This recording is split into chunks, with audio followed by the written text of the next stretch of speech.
I mean, honestly, I had no plans of becoming a real estate agent. We were in COVID, and during COVID, it was actually pretty busy doing appraisals, but for some reason I decided to add my SRA designation, which is senior residential appraiser with the Appraisal Institute. And it's probably the best thing I ever did appraisal wise. I thought I knew what I was doing for 20 years. And then I took that class and I was like, holy moly, you had to do so much and you had to really go above and beyond. And I learned so much from that class. That's crazy.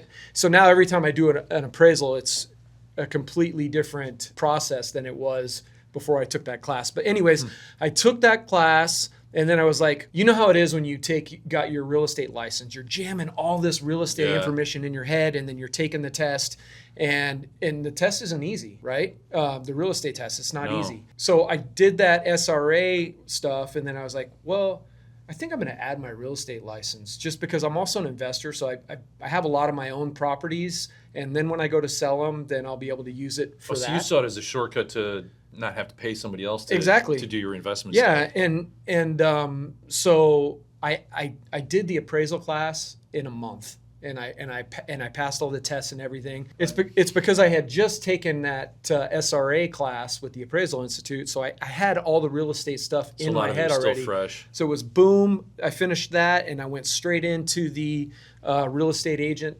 class, and then I added it. And I thought, okay, this is going to be a breeze.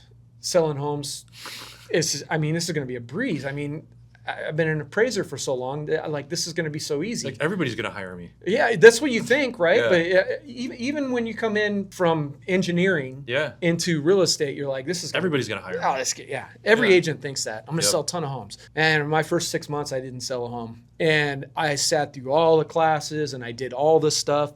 But the most common thing I did was what every agent does, and I did every single thing for 2 weeks.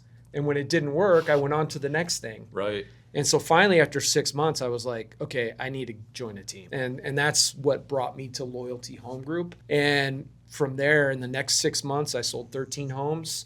And then went on to double that the next year, and so on and so forth.